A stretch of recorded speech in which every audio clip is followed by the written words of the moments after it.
ایک غریب آدمی بدو رات کے وقت وہ کہیں بیچارہ صبح سے چلا تھا، مدینے پہنچتے اسے رات ہو گئی.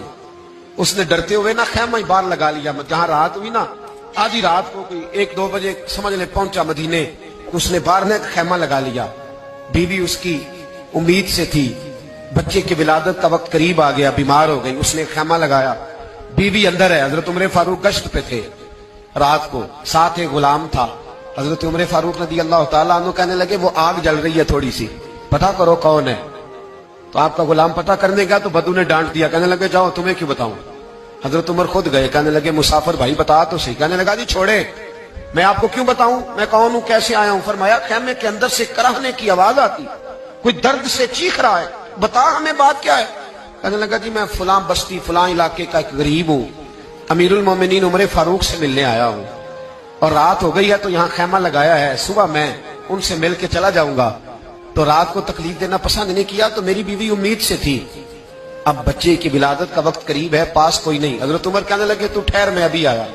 چہرے پہ نقاب ہے، اسے بتایا نہیں میں ہی امیر المومنین. عمر دوڑے گئے اپنی زوجہ سے، کہنے لگے اگر تجھے بہت بڑا اجر مل رہا ہو تو حاصل کرے گی.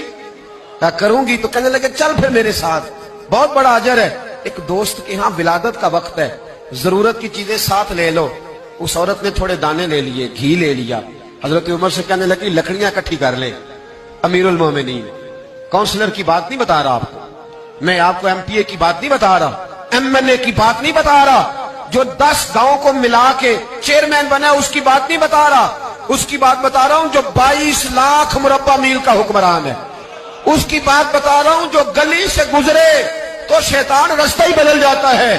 اس کی بات بتا رہا ہوں جس کے بارے میں میرے مصطفیٰ کریم صلی اللہ تعالیٰ علیہ وآلہ وسلم نے فرمایا میرا عمر تو وہ ہے کہ 950 سال حضرت جبریل بھی اس کی شان بیان کریں تو عظمت ختم نہیں ہوتی.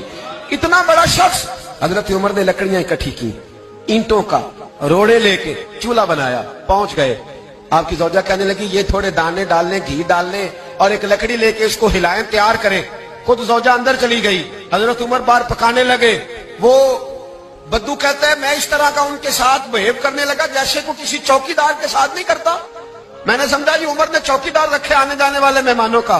میں کبھی پانی کا پیالہ مانگتا، کبھی کوئی بات، عمر دوڑے جاتے، کبھی پانی لاتے. او مسلمانوں، او میرے رسول کے غلام عزیزو، حضرت عمر فاروق.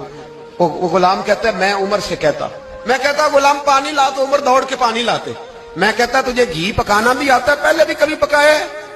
تو عمر فرماتے کوشش تو کر رہا ہوں. میں کہتا پہلے بھی کبھی تیری بیوی نے یہ کام کیا ہے؟ تو حضرت عمر کہنے لگے مجھے یاد نہیں، پوچھ کے بتاؤں گا. کہتے ہیں کیا رنگ تھا، کیا انداز تھا، کیا مصطفیٰ کی تربیت تھی، کیا انداز حضور نے سکھائے غلاموں کو. یہ کس طرح کا امیر ہے کہ یہ ہنڈیا پکا رہا ہے، پھونکے مار رہا ہے ایک غریب کے لیے، دیہاتی کے لیے جسے جانتے بھی نہیں.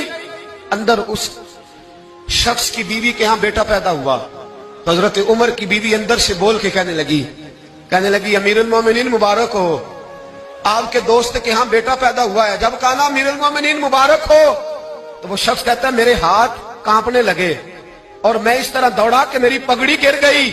میں دوڑا تو عمر نے بلایا، کہا کدھر جاتے ہو؟ کہنے لگا آپ امیر المومنین ہیں، آپ امیر المومنین، آپ عمر ہیں.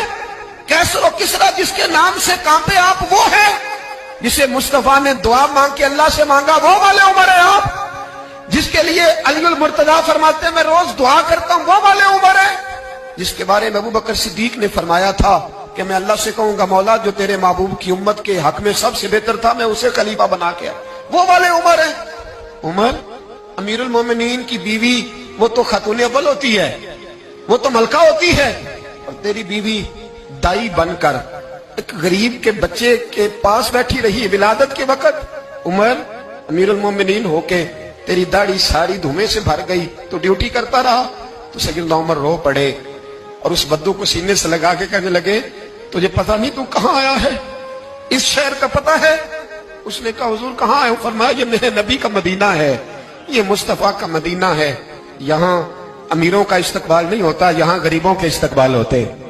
یہاں حضور نے اس اسٹیٹ پہ میرے رسول پاک نے وہ والا رنگ دیا ہے کہ اب غریب سر اٹھا کے جینے لگے ہیں، اب مزدوروں کو عزتیں ملنے لگی ہیں، اب یتیموں نے سر اٹھا لیا ہے کہ ہمارا کوئی سننے والا آ گیا.